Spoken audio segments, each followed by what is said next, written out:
Et salut tout le monde, j'espère que vous allez bien. Aujourd'hui on se retrouve pour une nouvelle petite vidéo, une vidéo projet. Donc aujourd'hui on a un nouveau truc que j'ai récupéré, comme d'habitude dans la même chaîne qui s'appelle Conrad, mais en vrai je pense qu'on peut les trouver ailleurs parce que la marque c'est fait par Vellman. Du coup, mais bon, moi je l'ai prise dans le magasin physique, pas de Vellman, hein, Conrad, mais c'est de toute façon tous les trucs électroniques, je pense que vous pouvez trouver ça un peu partout. Donc les kits pour débutants qu'on peut trouver. Quoique celui-ci est normalement un peu plus avancé parce que donc c'est un kit de soudage un peu plus avancé, donc comme ils disent dessus Next Level Soldering, donc la soudure de niveau supérieur, attention, parce qu'en fait pour une seule raison, c'est que donc c'est écrit dessus, je sais pas si vous voyez, je ferai peut-être un zoom, mais c'est écrit SMD. Alors qu'est-ce que ça veut dire SMD? Ça veut dire Surface Mounted Devices. Et donc, en français, on a l'équivalent qui est CMS, ce sont les composants montés en surface. Donc, vous avez vu sur d'autres projets, on soudait des trucs qui rentraient dans des petits trous. Donc là, c'est comme sur la plupart des appareils que vous avez dans la vie de tous les jours maintenant, hein, que ce soit des ordinateurs portables, des téléphones, des iPads, enfin tablettes, tout ce que vous voulez. Les composants sont en général montés en surface pour gagner de la place, donc c'est-à-dire que c'est une technique de soudage complètement différente de ce qu'on a vu d'habitude, donc ça pourrait être intéressant justement. Bon, je vais pas me perdre dans des explications trop longues, parce que c'est vrai que même si c'est une chaîne quand même un peu pour apprendre des trucs, je vais pas non plus faire du cours hyper théorique poussé là-dessus, on va plutôt regarder ce qu'il y a à l'intérieur du paquet, et puis ensuite, comme ça, on va pouvoir commencer le projet.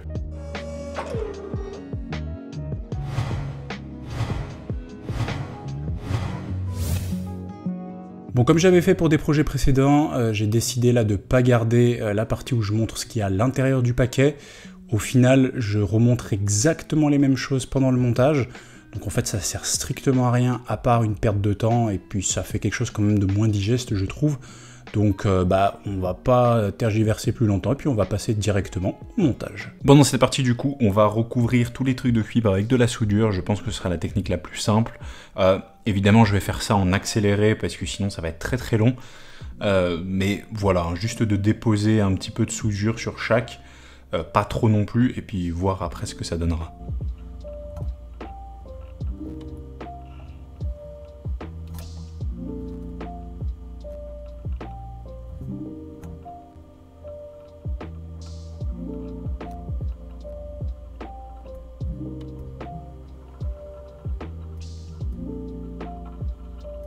Donc ici j'ai mis un peu de flux, je pense que ce sera plus simple pour que la soudure passe bien un peu partout.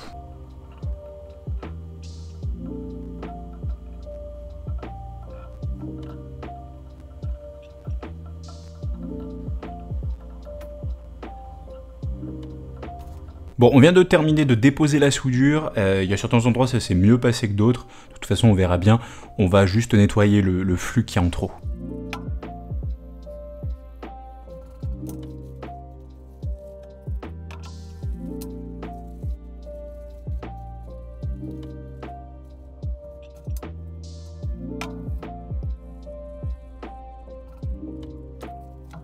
Bon, et vu que c'est à nouveau propre, on va commencer avec les résistances. Comme j'avais déjà dit, les résistances sont marquées avec le symbole dessus, et puis de toute façon on peut toujours les mesurer au multimètre, donc ça vous savez déjà faire, on a vu dans les vidéos précédentes. Bon, j'espère qu'avec le zoom vous arriverez à voir, parce que voilà la taille de la résistance, hein. J'arrive même pas à vraiment faire le focus, tellement c'est petit. Voilà, on va bien s'amuser je pense.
Les résistances placées, on va pouvoir faire un petit nettoyage. Honnêtement, c'était pas hyper simple, mais c'était pas trop compliqué non plus.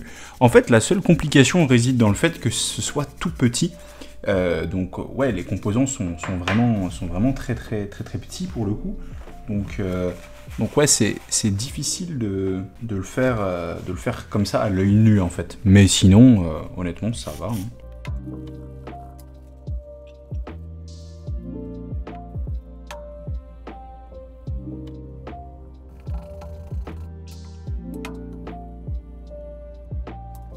Maintenant, on va passer au petit transistor. Donc voilà, hein, c'est vraiment petit comme vous pouvez voir. Donc je pense que ceux-là vont être un peu compliqués peut-être.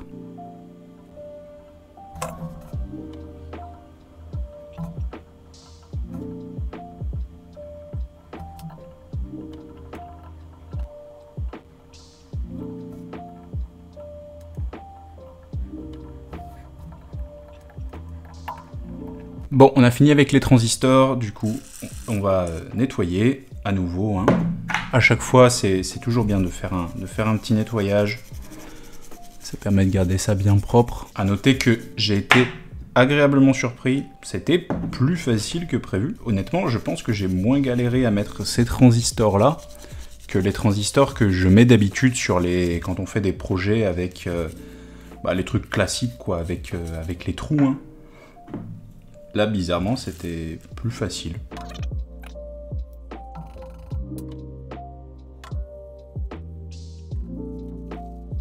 Bon, on va maintenant s'attaquer aux LED. Elles risquent, peut-être d'être un peu compliquées, parce que comme les transistors, elles ont 3 points d'accroche. Donc 3 points d'accroche, ça veut dire 3 fois plus chiant. Mais bon, chiant. Allez, je déconne, parce que j'aime bien faire ça. Mais ça va peut-être pas être si facile que ça, on va bien voir. On va s'attaquer à ça tout de suite. Du coup, il y en a 6 à mettre.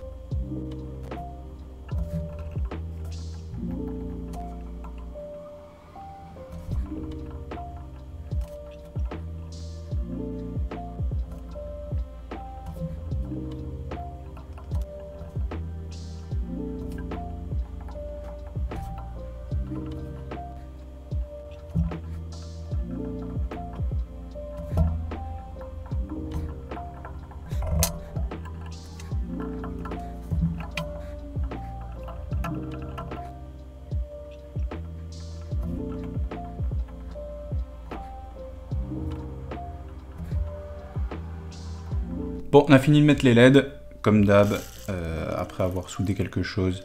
Nettoyage, surtout qu'en fait, je ne l'ai pas précisé au départ, mais c'est encore plus important ici de bien nettoyer, parce qu'en fait, sur les autres, la partie où on soude, c'est de l'autre côté de la carte, donc c'est la partie invisible. Donc au pire, s'il y a des taches, si c'est un peu sale, c'est pas très grave. S'il reste par exemple des résidus de flux ou autre, c'est pas dramatique.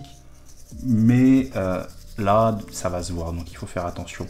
À savoir que quand j'ai mis les LED, il y en a une qui s'est cassée. Donc heureusement qu'il y en avait 8 livrés et pas 6. Parce que sinon, j'aurais été dans le caca. Mais bon, ça arrive. Hein. J'espère d'ailleurs que j'en ai pas cassé d'autres. Mais allez regarder comme ça. Elles ont l'air toutes nickel. En fait, l'autre, elle s'est... Je sais pas à quel moment exactement elle s'est cassée, mais... En gros, il y a un morceau qui s'est détruit et une des pattes qui est censée être soudée, une des pattes s'est barrée en fait. Bon, on a bien tout nettoyé ici. Maintenant, on va passer à l'avant-dernière étape, les condensateurs. Donc évidemment, les condensateurs ont un côté positif et négatif. Là, avec le focus, je sais pas si vous voyez, mais il y a une genre de petite bande marron. Et la bande marron, ça c'est le côté positif. Donc de bien mettre ce côté de bande marron sur le côté positif. Normalement qui est censé être indiqué hein, sur la petite carte mère.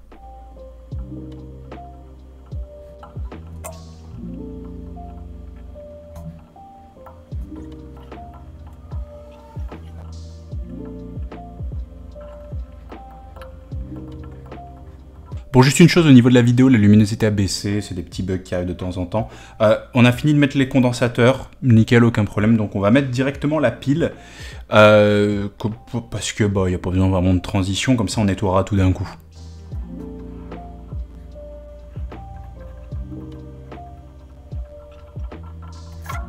Bon, du coup, on a mis le compartiment à piles. On va faire le nettoyage sur le dessus, hein, du coup. Comme ça, on va pouvoir après faire la conclusion. Enfin, plutôt d'abord faire le test et après faire la conclusion en fonction du résultat qu'on obtient.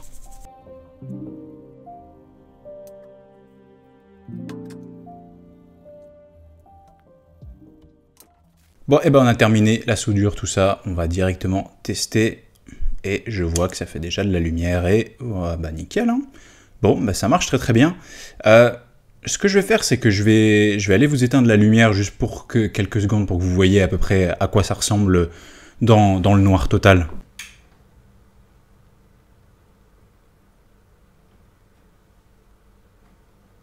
Bah en fait, au final, quand on est dans le noir, il y a même pas vraiment la forme du cœur en fait, parce que bah, et les diodes, ils les ont mises deux ici, deux là.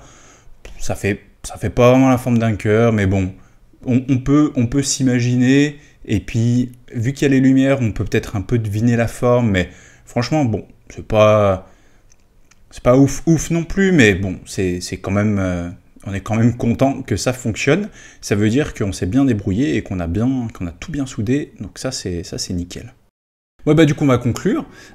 C'est un accessoire, hein, c'est pas ouf non plus, dans le sens en plus déjà où il n'y a pas d'interrupteur, donc on peut même pas lui dire démarre pas.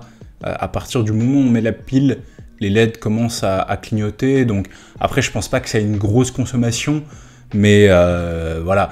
Si vous voulez en faire vraiment quelque chose qui clignote, il va falloir, à mon avis, ça va bouffer des piles comme la Game Boy à l'époque, et je pense pas que ce sera viable. Bon, vous me direz, je pourrais peut-être toujours rajouter un interrupteur, essayer de le coller quelque part, peut-être au dos, pourquoi pas. Là, j'ai retiré la pile d'ailleurs, hein, c'est pour ça que ça clignote pas, justement pour éviter que ça consomme. En tout cas, en conclusion, c'était un projet vachement intéressant, j'ai trouvé ça plutôt cool de monter des composants, de souder les composants montés en surface, c'est super intéressant, c'est totalement différent de ce que j'ai fait avant, c'est-à-dire quand c'est avec en passant par les petits trous, j'ai pas le terme en français pour ça, mais bon, peu importe. Là, franchement, c'est tout autre, il faut être beaucoup plus délicat. J'avais déjà fait un petit peu là c'est pas vraiment de la micro-soudure non plus parce que les composants sont pas hyper petits. J'ai déjà travaillé sur des trucs encore plus petits que ça et c'était bien galère. Là ça va, c'était même pas galère du tout. En fait le seul truc qui était galère c'est que c'est petit. Avec un microscope par exemple ça aurait très bien fait le café, mais là bon, je fais à l'œil nu, ça s'est très bien passé, ça marche, donc ça veut dire que tout a été bon.